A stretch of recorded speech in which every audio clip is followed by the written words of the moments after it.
Welcome to the Experience Darden podcast. I'm your host, Brett Twitty, and you are listening to a new episode. On this episode of the podcast, I'm excited to share my recent conversation with Cecilia Rios Murrieta. Cecilia is a graduate from our Full-Time MBA Class of 2022, and she is also an entrepreneur. In this wide-ranging conversation, we talk with Cecilia about her MBA journey, what led her to Darden, as well as the venture she launched while she was here at Darden, a beverage concept called JAS. I think you're really going to enjoy this conversation. So without further ado, here's my interview with Cecilia Rios Murrieta. Cecilia, welcome to the podcast. Thank you so much, Brett. It's a pleasure to be here. Yeah, great to talk with you. How are you doing? Just, I guess, a couple more weeks to graduation, just right around the corner. Yeah, it's definitely been quite the experience. I'm doing well so far. Excited to turn in my last finals and get my diploma. Nice. How does it feel to be at this point in the process and look back on the past 2 years? It's been. I guess it feels a bit of like bittersweet moments of having that relief that it's finally over. It's been quite the experience with us coming in the middle of COVID. A completely different experience in the second year, but everything just kind of finally coming together. All the effort feels very rewarding. That's great. All right. Well, you're wrapping up your last exams here and graduation on the horizon.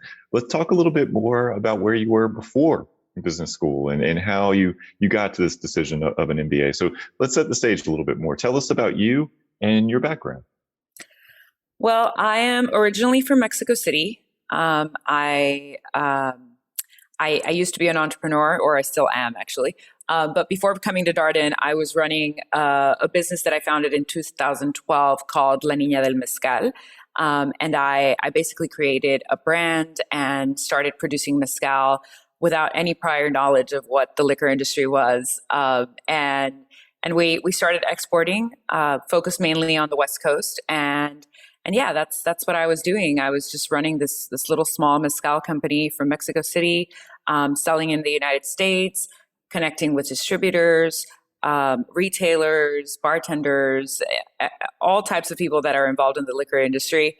And I got to a point where I felt that I had come full circle in the capacity that I could learn as much as I could in my business.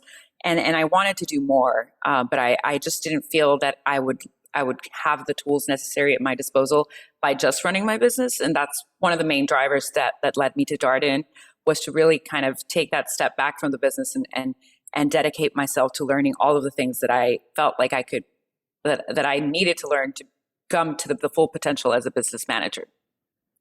Well, let's go back a little bit, because I'm fascinated how you just decided to start a mezcal company. Yeah, that's it's kind of crazy a little bit, I would say. I have no prior experience in the industry before I started my business, and I had no personal connection to mezcal at that moment, except for a close friend of my brother's whose family made mezcal.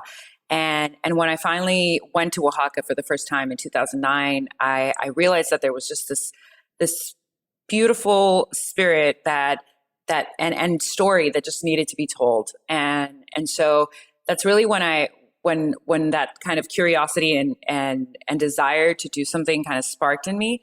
And I wanted to be the one to tell that story. I fell in love with mezcal. I fell in love with the people who were making it. And I felt that the world should know about it and appreciate it. Back in that time, mezcal was not very popular. It was undervalued in a sense, and so I kind of took it upon myself to share my passion of mezcal with others. That's kind of how the business began. People started calling me La Niña del Mezcal because I was just so intense about making people drink mezcal and talking about it and falling in love with it. And so that's when the idea of first creating a blog and writing about mezcal happened. And ultimately that became into a brand. So for people who are less familiar with mezcal, I feel like it has gone through a bit more of a renaissance. But when you were doing this work, I imagine you were doing a lot of educating about what mezcal is and trying to make people aware of the spirit. So tell us a little bit more about what mezcal is. Absolutely. Mezcal is it's an agave spirit. It's 100% Mexican origin, and it's very similar to tequila, is how I like to describe it. Both are agave spirits, but tequila is made with one specific varietal of agave called Tequilana Weber, and mezcal can be made from any type of agave varietal that you find within the denomination of origin. Both are protected denominations of origin, which means that they can only be produced inside of Mexico, in the Mexican territory. But mezcal has this sort of a bit more of that leeway that you can use different agave varietals, you can use different techniques to produce it, and it still has that very authentic traditional production process that makes it special. So Cecilia, you have this product, Mezcal, and you're trying to break into the West Coast markets in the United States. What was that process like? Well, Brett, like you said, it was really the core element of what we were doing was really about education, and it was not only kind of breaking into this new market with a product that was pretty much unknown at the time, but it was the main challenge that we had at the beginning was kind of breaking with that misconception that people had.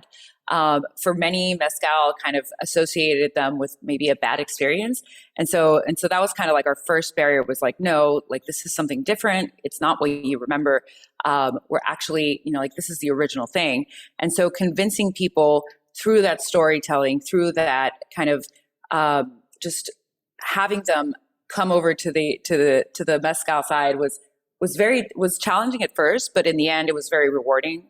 I feel like I think of myself as someone who loves a challenge, and so going against the current, competing with giants in the liquor industry, was difficult at first as a small company, but in the end, it was an adventure. It was exciting.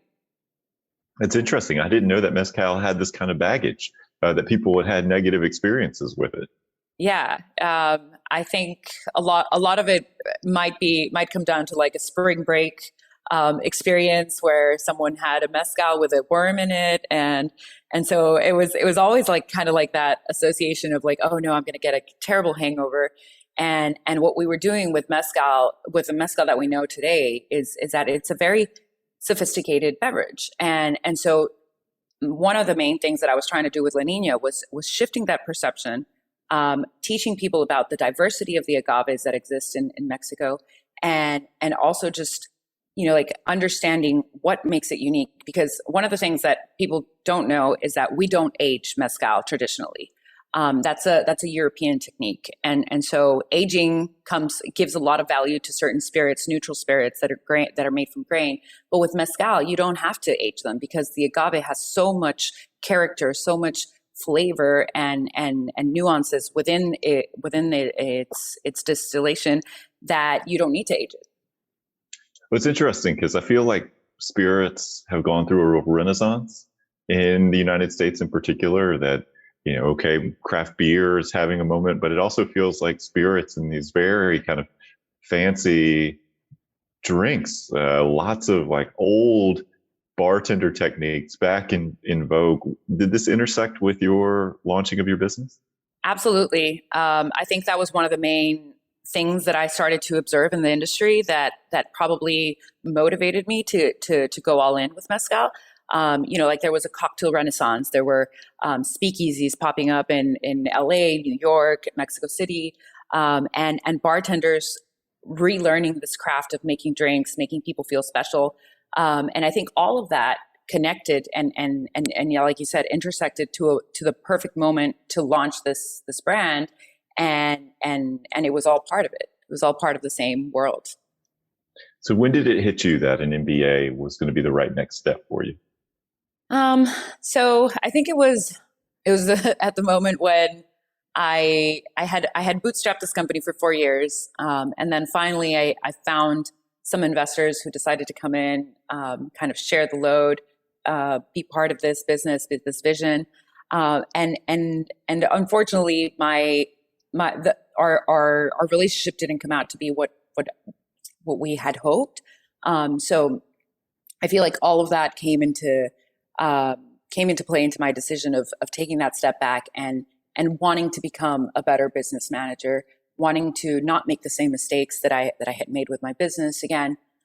Even though I had learned a lot throughout the growing this business, but I felt like if I could just focus my time during 2 years, come to a program, and bring that experience into it as well, I could come out of this ahead of the curve.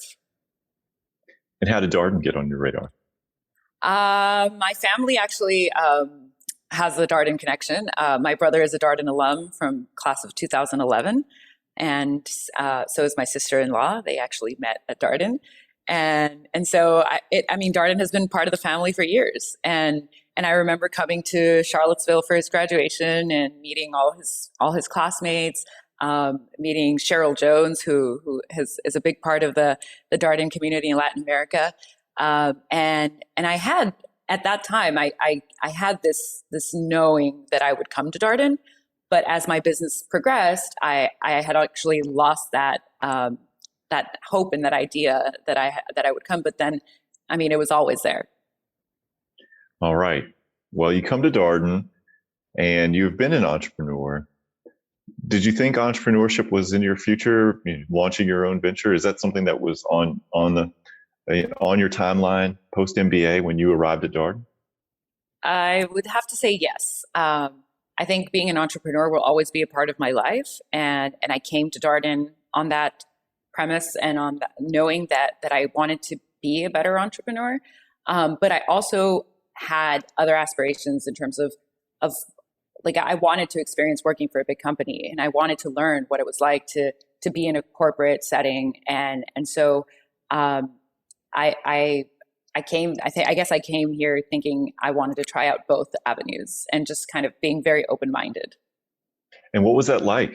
Sometimes one of the things you hear about here on the podcast is it can be hard to move in a few different directions simultaneously in that first year when you're trying to navigate being a new student at Darden and the expectations that come with being prepared for class. And, oh, by the way, all the social stuff that comes with being part of the community.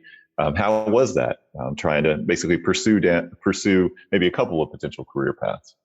It was definitely scary at first. Like you come in and the first thing they tell you is like, oh, this is like drinking water from the hose, right? Like it, and I like the fact that nobody tries to sugarcoat it. But yeah, like balancing everything with clubs and social activities, and the recruiting process. I think it was a bit of an exercise of understanding what my priorities were, and just knowing that I can't be everywhere. So I had to really focus on what I wanted to do, but I also figured that I could kind of compartmentalize things. And so when it came down to recruiting, I focused 100% on that. Also on my classes, but I thought, okay, if I'm going to be an entrepreneur, there's going to be a time for that. And so I kind of focused my first year on recruiting, recruited for consulting, went through the entire process. And then once I was ready, then I said, okay, now I can do entrepreneurship full time. And then I went into that. So just a matter of knowing, I think ahead of time, having 2 or 3 options that you want to do, and understanding that there's times for each one of them. I appreciate that point. A season for all things. Yeah, exactly. And so kind of rounding into your entrepreneurial journey. So you had launched a Mezcal company, and here you were in a business school environment. Entrepreneurship was on your mind. And so what was the next step on your entrepreneurial path? Well, I think part of something that happened as well that motivated me to come to Darden was that I actually quit drinking. So about 3 years ago, back in 2018, I decided that if I wanted to get serious about, like being a better business leader and just improving, and I guess just making time and becoming the person that I wanted to be, I had to let go of things that were no longer serving me. And so drinking was a part of that. And that really kind of paved the way into like my next business. As I went through that journey of knowing myself again and becoming a sober person, I realized that there was a big gap in the market for people like me who maybe love to drink and then quit drinking, or maybe likes to drink but doesn't drink every day, or doesn't want to drink every day but still wants to be a part of all the rituals that surround drinking. And that's really one of the things that I loved about mezcal, was that it wasn't just about having a mezcal. It was about everything else that involved it: the storytelling, the aspects of sharing experiences with people you love and and so I kept thinking that there should be a non-alcoholic drink that involved that. And so I came to Darden with that premise, with that idea, that concept, which I pitched to the Batten Institute. And so that was one of the main things that I focused on during my time here, was just learning how people reacted around alcohol, observing my classmates, observing myself, and then putting that all into this concept that is now JAS, which is the new non-alcoholic cocktail beverage that I'm launching this summer. Well, you make a good point. I mean, I'm trying to think about the non-alcoholic beverage market, and it's like soft drinks, fruit juice. If you are a cocktail person and you are moving away from drinking and you're trying to find something that approximates a cocktail, there's not really a lot there for you other than maybe just a soft drink, which would be part of a mixer or something. I'm trying to think about what this might be like. A soft drink, a seltzer, perhaps, I think is one of the most common now. But it's really just not enough. And if you ask anyone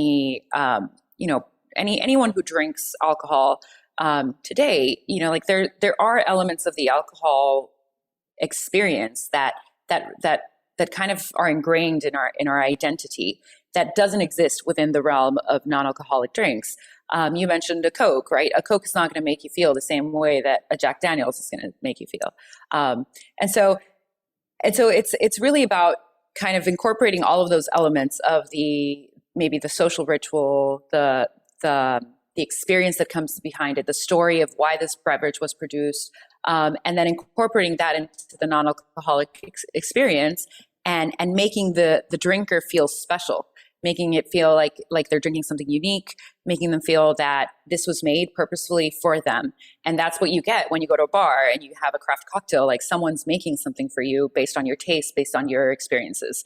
And that's what we're recreating with JAS, is just giving people that same feeling of, oh no, this beverage, it's not just a Coke, it's not just a sparkling water. It's something that was made specially for me.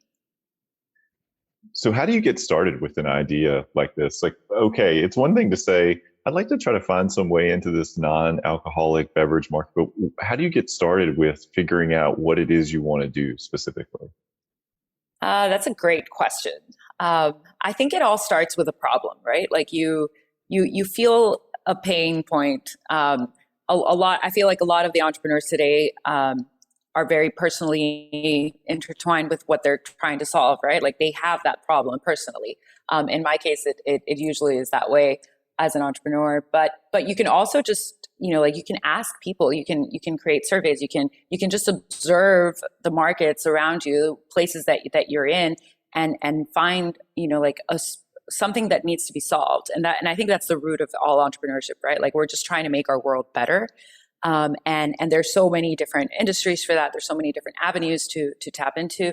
And so I love beverages. So that's kind of like my thing. I love people consuming things that make them feel something about themselves, maybe some way they want to feel. So I'm very passionate about kind of like the consumer journey, the consumer experience, and why we choose things and why we make those decisions when we want to buy something. So that's, I feel like if you're just curious enough about the world, like, you can become an entrepreneur. I love that point about curiosity and people's experiences and understanding people's perspectives, the reasons why they make the choices that they make. How was Darden helpful to you along this journey as you iterated on this product? Well, I think this was one of the best places to be for this. There's so many tools at your disposal, and I had a lot of help from the Batten Institute, just providing resources, providing the network, the Darden network that exists just people everywhere you look, like anything that you can think of, there's someone at Darden who has done it or who has some type of experience or who can connect you to the right person. So that was very helpful for me.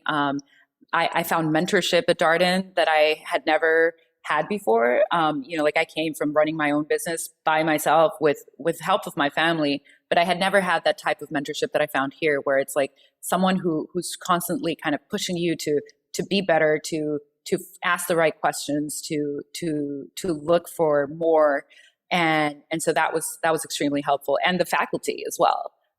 Everywhere, every class that I had, almost every class, I would find ways that I could incorporate my business and my concept into it, like whether it was finance, or my brand management class, my project management class, also very important, accounting. And so I think there were, like if you come here and you come with an idea, or you come with a goal that you want to reach, and everyone, the experience at Darden is so personable and so intimate, that everyone knows you and knows what you're going for and what you want, and so they try to incorporate that into every aspect of the experience.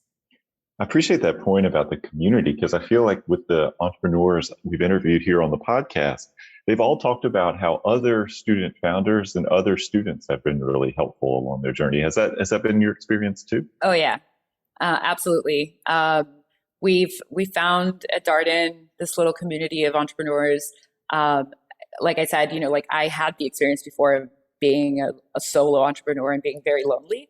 And then coming here and meeting other people like yourself who are going through that same journey, perhaps some at different points of their journey, but it's still, like you finally find the support group where, if you need help with, like Google Ads, like you could just go into the group chat and talk to people. We also have a group. We founded a group of female entrepreneurs specifically called KPI Club. And this happened in my class. Megan Nash, who's my classmate, she started the KPI Club, and we started with biweekly meetings and just kind of coming in with our ideas and setting goals for ourselves. KPI Club, because we were following our KPIs and just kind of having this sense of accountability amongst ourselves, really pushed us to be better. And as well, like we're supported by Damon DeVito, who's a great ally of all of the entrepreneurs here at Darden. And our goal is to continue this. Like we may be graduating in a couple of weeks, but most of us are going to continue with our businesses. And so I'm really hopeful for all of us to continue meeting on a recurring basis and just keep that accountability and following up on each of our growth. How has the product changed as you've worked on it? Is it where it basically started, just like small improvements, or have there been significant leaps along the way? Definitely significant leaps. Like I actually, I started here with a concept.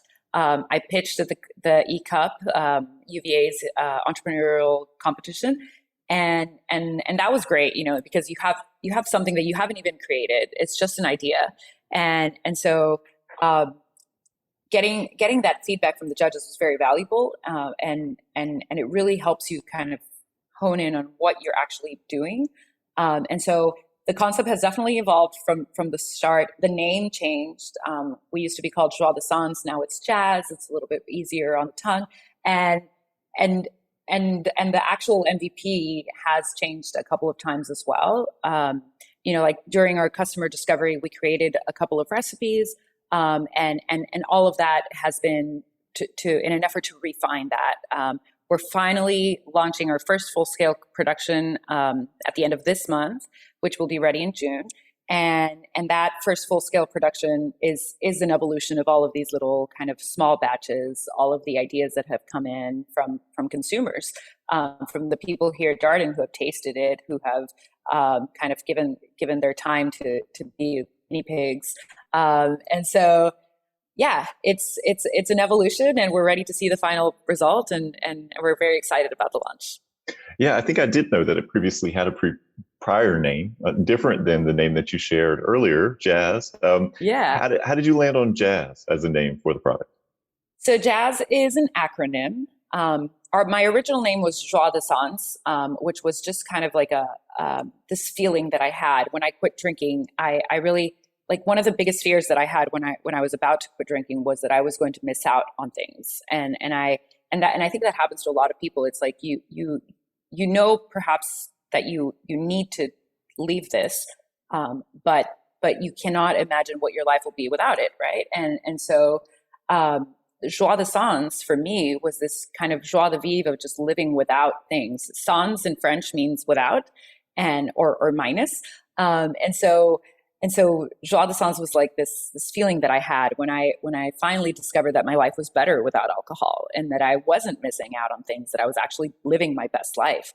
And so the evolution of the name happened because it was a little tricky for people to remember and say. And so I wanted something to be kind of straight to the point. And JAS is the acronym for Joie Avec Sans, which is more of the joy of living without any compromise.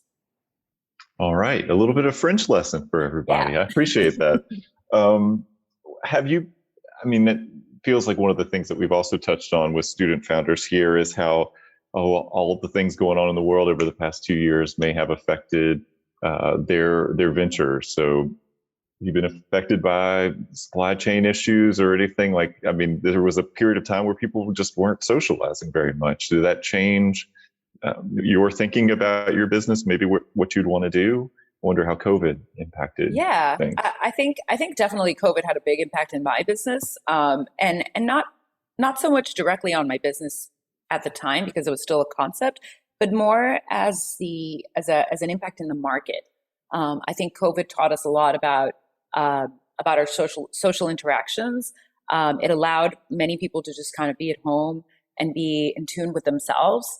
And so as COVID started happening, and as I was kind of entering my second year of sobriety, I realized a lot of my friends were kind of, there was a period at the beginning of COVID when there was a lot of excess, right? Like even at my home, like we were just like, okay, like it might be the end of the world. Let's just eat pasta every day, bread all the time. And a lot of people were drinking a lot. And so as we started exiting the pandemic, a lot of people started realizing that perhaps this was not the best way to live. And so that impacted a lot of the behavior that we see in people wanting to get better, wanting to take care of themselves, which has definitely impacted the non-alcoholic market. And another big shift in the trends is the way that we shop, right? A lot of people shifted into e-commerce, and so that kind of paved the way for us to say, okay, perhaps this is a big market, and we need to pay attention to how people are buying online. So we're incorporating all of those lessons into our business plan, and as we move forward, things continue to change and we iterate, and so just kind of trying to respond to those trends has been a big part of it. Yeah, I can remember thinking a few years ago, why would anybody order their groceries online? Why wouldn't you just go to the grocery store? Very wrong about that, by the way. Exactly. So, and here in DC, there's a number, and I'm sure all over the place at this point, there are a number of alcohol delivery services. You can just have it brought straight to your door. All kinds of things to think about if you're trying to be in this beverage market, which feels like a very competitive market to me. I mean, if you look at, you just walk down any grocery store aisle, particularly with seltzer, how many different versions of seltzers are there, both hard alcohol and non-alcoholic? Sodas, the same. I mean, how do you think about breaking into something that seems as crowded as the beverage market? Yeah, it's a beast. The beverage market is very intense. The retail competition, everything, and I think that's where I really like to incorporate the lessons that I learned when I was making my mezcal, and thinking about who are our consumers, like what are they looking for, what do they want us to tell them, and in the end, it really comes down to creating authentic relationships with people. I'm a firm believer in that, you can put $1 million into something, and if it doesn't have heart and soul, then it won't stick. People today have access to so much information. They have access to so many brands and so many, ads, just kind of popping up everywhere.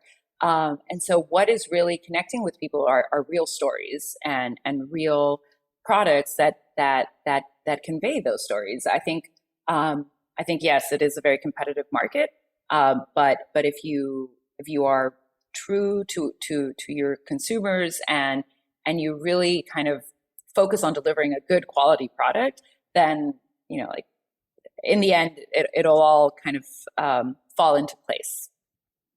Yeah, I appreciate that point around story. I just overwhelmed every time I walk down the section of the grocery store that has the seltzers. I mean, I think about this used to be maybe 2 brands, 3 brands in Yeah, the seltzer, and specifically the hard seltzer. yeah, But now, just the proliferation. It's like when one company realizes another company has hit on an idea, you got to be in that space. And you can see it in beer now. Number of craft beers out there. Just gosh, how do you connect with the consumer? It has to be around story. It has to be around that kind of product differentiation. yeah. And I think, and it could be a good story and bad product. And again, I think it's a combination of both, right? Like you have to have a good product. It has to taste good or look good. And so there's a lot of little elements there that are involved, but in the end, like we're connecting with real people, right? Like you have so many different things at the store, but what are you going to remember? And it's kind of like that intimate connection that you can create with the consumer is what they will remember. When you look back on your time at Darden, is there a class that stands out to you or a favorite moment from your time here? So many. I think I think one of my funnest classes was probably brand management. It with Kim Whitler. It was a great class, and I think I kind of wish we had like more classes with her because there's just so much that you can do and learn, and one quarter just goes by so quickly. So definitely that was one of the things that I really enjoyed, having a very hands-on experience working with a big company that was linked to this course, and creating things. I think like all of the classes are very valuable at Darden, but I gravitate more towards kind of like these creative subjects where I can really kind of just feel in my element of making things happen. And so brand management was a class that was very hands-on, learned very useful concepts just for not only, like if you're an entrepreneur or you're going into like a product management role, but also very important for personal branding, I think. Very important lessons that you can adapt into your own personal life. And I imagine for an entrepreneur, that line between personal branding and company branding, like there's maybe a little bit more of a direct connection than for many people. Absolutely. I think as an entrepreneur, you are the living, breathing kind of poster of the brand. But also as an MBA student, I think like even as we're in our applications, right? Like we're writing our applications. It's all about personal branding. It's all about like, okay, well, who am I, and what am I going to give to the world? And so it's always kind of like important to think about like having those tools to kind of really dissect what makes you unique and what you have to offer to the world, and how you're going to do that. And I think thinking about that as we graduate is super important. Well, I want to come back to your career story. So we've talked a lot about your venture here, but we also touched on that you were also pursuing a consulting path at one point. So what are you doing after graduation, Cecilia? Yeah, I am actually going to Bain. I went through the recruiting process for consulting, which is very intense, and very fun as well. I think I actually really enjoyed casing. I enjoyed casing with my classmates, with other people outside of Darden, and it was a very like networking. All of that are things that I really enjoy, and so I wanted to try myself as a consultant first, and go into a role where I could have the opportunity of working with very talented people, side by side, and with clients that are, like, these are big companies. These are people who have gone through all of the challenges that you could possibly think of. And so I wanted to give myself the opportunity to immerse myself in that sort of environment, at least for like, everyone goes into consulting thinking, I'll be there 2 years, maybe more. I'm looking at this as an opportunity to discover other areas of myself. And I'm very open-minded. And so I'm not coming in with a time limit or anything, like, whatever, as long as I love being there, I will be there. And you'll continue to run JAS? Yes. It's been the big question of many people. It's like, how are you going to do both things? I am confident that I will manage. I started JAS with a full-time MBA. Somehow managed to get to this point. And I also, like, I was running my business from Mexico.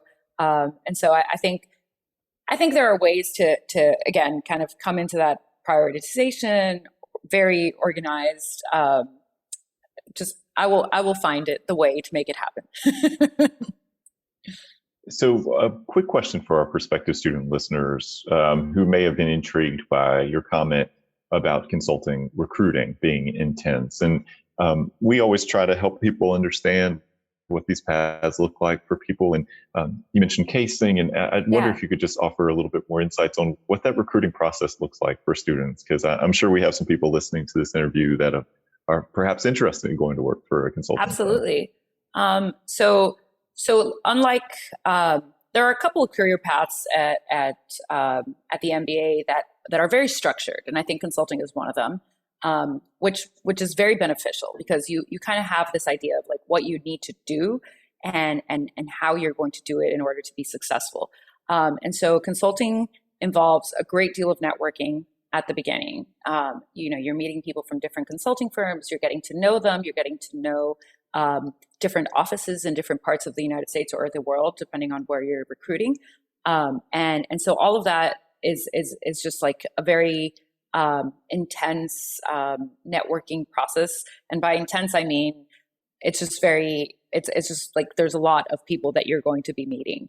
And so you're going to be repeating the same story. You're going to be practicing the story about who you are continuously, and learning to be, I always advise people to be very inquisitive when you're meeting new people. Is just like, learn how to listen, and it's not all about, like, questions that relate to yourself, right? Like, you want to be open-minded, and you want to talk to people and learn about them, because in the end, these are the people that you're going to be working with.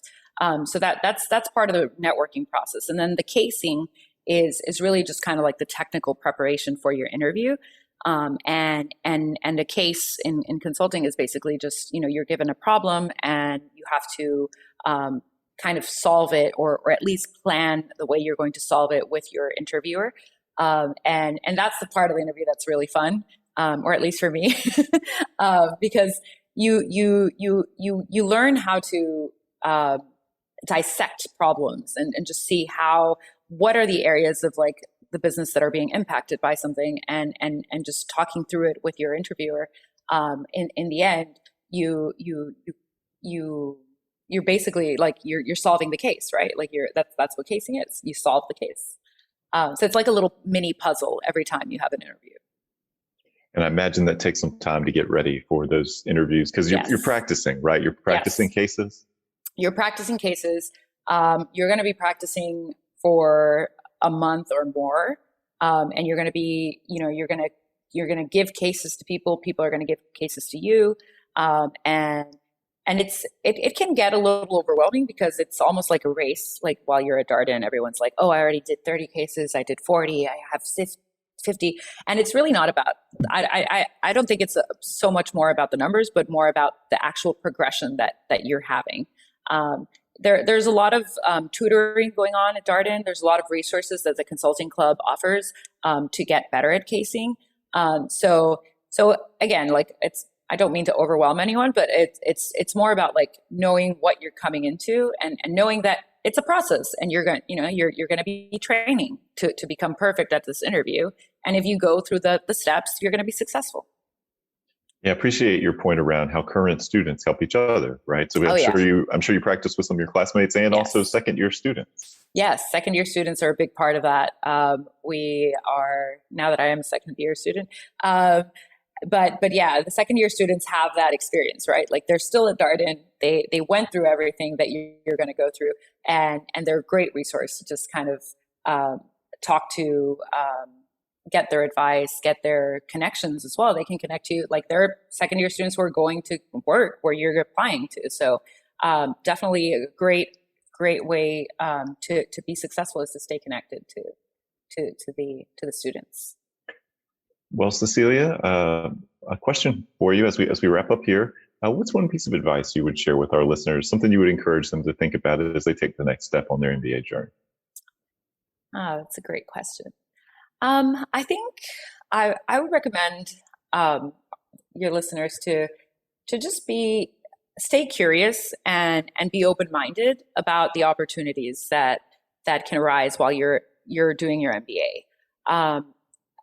Like we come here with an idea to do something. It could be starting a new business, or it could be you already know what career you're going into. But it doesn't hurt to maintain an open mind to other opportunities, because the world is just constantly changing, right? Like everything is happening every day, and so coming here with an open mind to being part of a group, or maybe running a club, or even running for DSA. I think just having an open mind and not closing yourself off before you get here is one of the best advices that I would give. I appreciate that, being open to opportunities and staying curious. If someone wanted to learn more about JAS, how could they learn more about your product? Yeah, you can find us on our social networks at Drink JAS. That's our Instagram, TikTok, and Twitter handle at Drink JAS, or you can go on the website at drinkjazz.com. And just to confirm, JAS is JAS? Yes, JAS. Correct. All right. Well, Cecilia, it's such a pleasure talking with you, and thank you so much for coming on the show. And congratulations. Good luck with your final exam. Thank you, Brett.